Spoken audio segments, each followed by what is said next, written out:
Hey everybody, we're back reviewing Humans Season 1, Episode 7. If you are not totally caught up on Humans, you're going to want to skip this video and come back later because everything we say from this point forward is going to be a spoiler.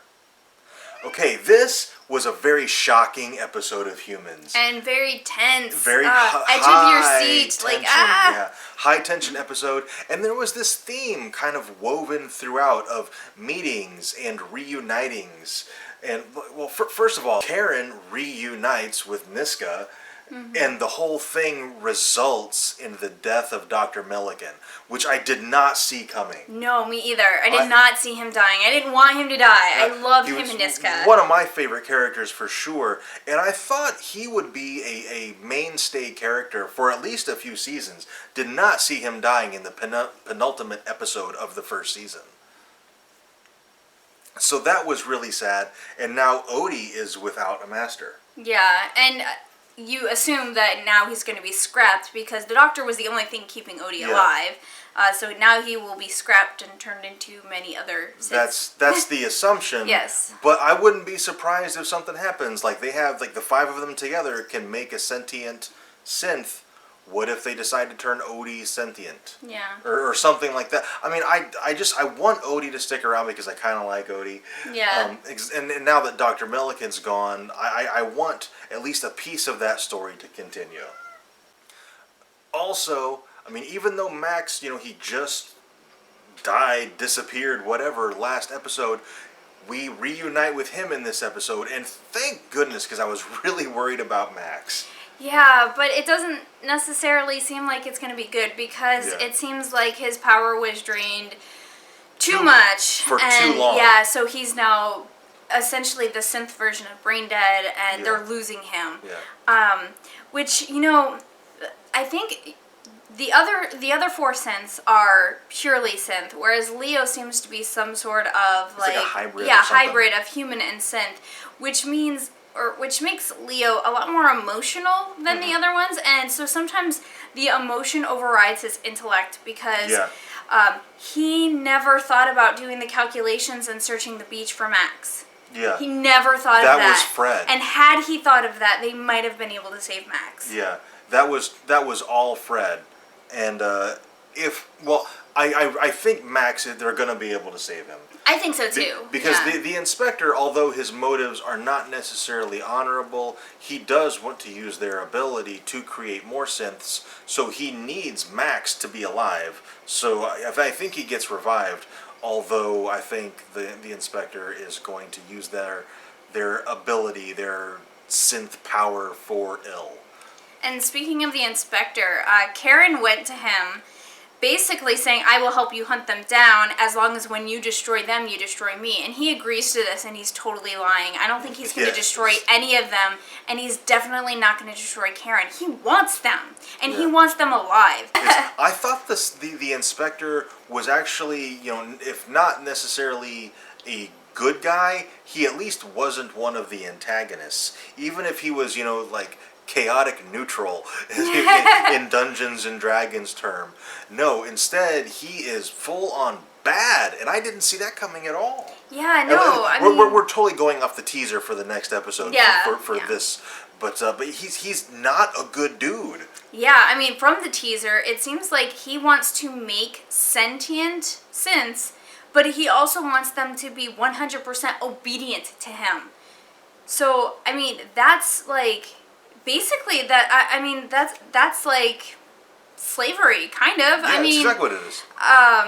If you are sentient yet you are forced to be obedient to somebody, that's not free will. That is not humanity. And I don't understand what the point of having a sentient synth who is 100% obedient would be. Yeah, and I hope they address that. Why does he want a sentient synth that's obedient? Because right now the non-sentient ones are already obedient. What's wrong with them that a sentient synth will fix? I don't know if there's something. Maybe he's just a sadist, and he's like, I want to torture them, and I want them to know that they're being tortured, and blah blah blah. Maybe he's just a freaking sicko, because that's the only thing I can think of that would bring any kind of value to someone who, I want them to be 100% obedient, but sentient and know that they have no choice. I mean, why else would you? I just don't get it. Unless he's trying to create synths that are more human. So like, a lot of people have the synths as nannies, but the synths are not really able to connect with the child because they are not sentient. They don't have emotions. Give them emotions, they'll be able to connect with the child a little bit better, and it'll be more like an actual nanny and less like a robot. But still, it's very sadistic to give them sentience and then take away all of their free will. So the bulk of this episode actually happens within the household, Lauren's house. And it's all these new synths are arriving, and it's how they're mingling basically with the family.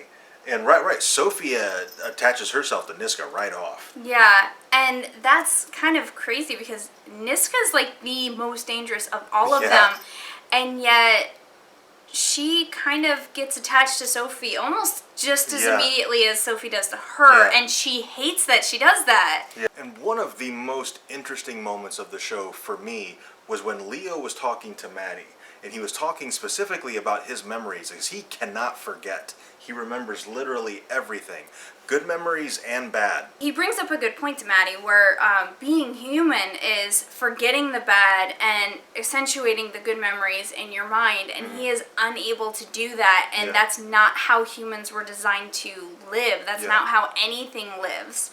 Which kind of, I think, explains why Leo is kind of the way he is, because he's kind of just frantic and just all over the place mentally and emotionally all the time.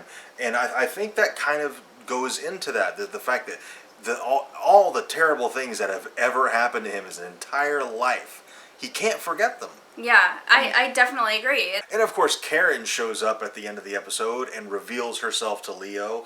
And another really interesting scene here, or this interesting moment, where Leo basically instantly becomes a child as soon as he sees her. Yeah. Like he doesn't really cower, but he shrinks. Like physically, he shrinks and he starts to curl down, and he's crying, and he has a very childlike voice as he's interacting with her. And I'm like, oh my god, because she was, of course, was supposed to replace his mother. Yeah, she was the synth designed to look exactly like his mother. And so it's almost like his mom, who is dead, immediately shows up. And what's really interesting about Karen is that Leo's mother, from the episode, Leo's mother committed suicide. So Leo's father has put in a code into Karen to make it so that she cannot harm herself. Right.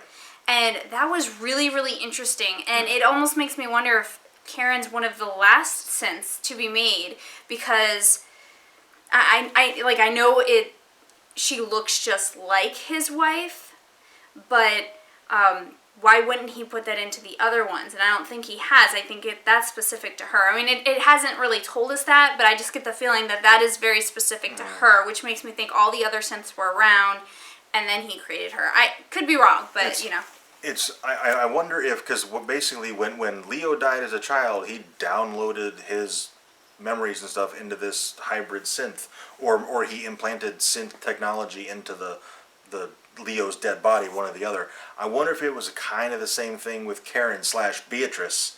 You know, is she basically still Beatrice inside? But he blocked that depression, that suicidal tendency that she had. Karen is definitely synth. She is not a combination of the two. But had he maybe figured out after Leo how to completely download the personality into this synth? And the episode concludes, and the SWAT team shows up. And I don't know, did they give any kind of indication as to what clued them off to? It didn't really, but Karen showed up, but it's Karen who. But how did she know they were there? I don't know, but maybe we'll get that next episode. Yeah. Because it was almost immediately after Karen went with the inspector, they found them. Yeah. So I don't know if it's maybe Karen's able to sense them a little bit. Yeah, there was something weird know. going on with Fred. Like he would just kind of daze off and zone out for a minute. So I'm wondering if something's going on with that and how. Yeah, was Fred communicating with Karen? And how Karen found them, because otherwise I'm just like, why even put that in with Fred and call it out. You know, Yeah, this whole episode, Fred's been off, and it makes me think there's some sort of default in him.